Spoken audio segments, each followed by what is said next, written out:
Hello everyone, আমার মিঠাই রসোই চ্যানেলে আপনাদের সবাইকে স্বাগত। আজকেও চলে এসেছি নতুন একটা ভিডিও নিয়ে। আজকে আপনাদের সাথে ইলিশ মাছের একটি রেসিপি শেয়ার করব। সেটা হলো ইলিশ মাছের মালাইকারি।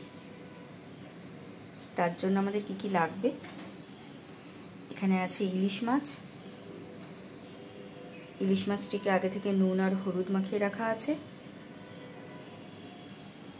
এখানে আছে কাজু বাদাম বাটা, চার মগজ বাটা, পোস্ত আর সর্ষে বাটা।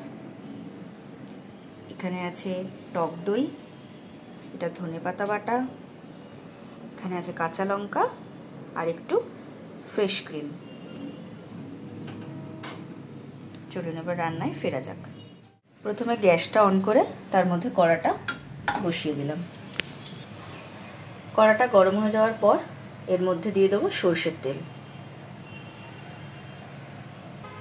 তেলের মধ্যে সামান্য একটু নুন ছড়িয়ে দেবো। এরপর তেলটা গরম হয়ে গেলে কড়ার মধ্যে একে একে মাছগুলো দিয়ে দেবো।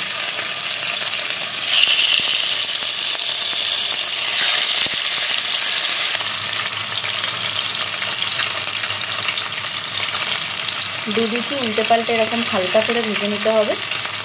অনেকে কাঁচা রান্না করে, আবার অনেকে একটু কড়া করে ভাজে, কিন্তু আমি একটু হালকা করে ভাজলাম। এরকম হালকা করে ভাজা হয়ে গেলে এবার এটাকে তুলে নেব। হালকা করে মাছগুলো ভাজা হয়ে গেছে, এবার এগুলো সব বাটিতে তুলে নিলাম। মাছ ভাজার পর যে তেলটা কড়াইয়ে থাকবে, এরপর তার মধ্যে ফোড়নে ব্যবহার করব কালো জিরে আর কটা কাঁচা লঙ্কা।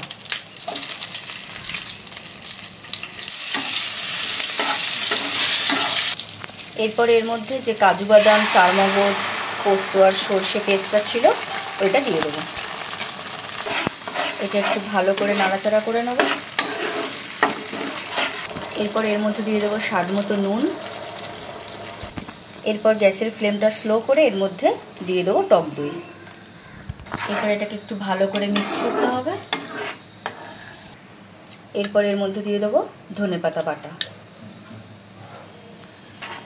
একটু ভালো করে মিশিয়ে নেবো এটা। এরপর এর মধ্যে দিয়ে দেবো স্বাদ পরিমাণ মতো গরম জল। এরপর দিয়ে দেবো স্বাদ অনুসারে চিনি। এরপর এর মধ্যে একে একে মাছগুলোকে দিয়ে দেবো। মাছগুলো দিয়ে একটু নাড়াচাড়া করে নেব। এবার একটু এটা ঢাকা দিয়ে ফুটতে দিতে হবে। এটা ফুটে এলে এরপর এর মধ্যে দিয়ে দেবো ফ্রেশ ক্রিম। এবার রান্না রেডি হয়ে গেছে, এবার এটা নামাবো। আমি একটু ঝোল ঝোল নামাচ্ছি, আপনারা চাইলে এই গ্রেভিটাকে একটু শুকিয়ে মাখো মাখো নামাতে পারেন। আমাদের ইলিশ মাছের মালাইকারি রেডি। যেহেতু এখানে আমরা একটু মালাই দিয়েছি, তাই জন্য এটার নাম আমি ইলিশ মাছের মালাইকারি দিয়েছি। এটা আবার গরম গরম ভাতের সাথে সার্ভ করুন, খুব ভালো লাগবে খেতে। আবার দেখা হচ্ছে পরের ভিডিওতে, ততক্ষণের জন্য টাটা।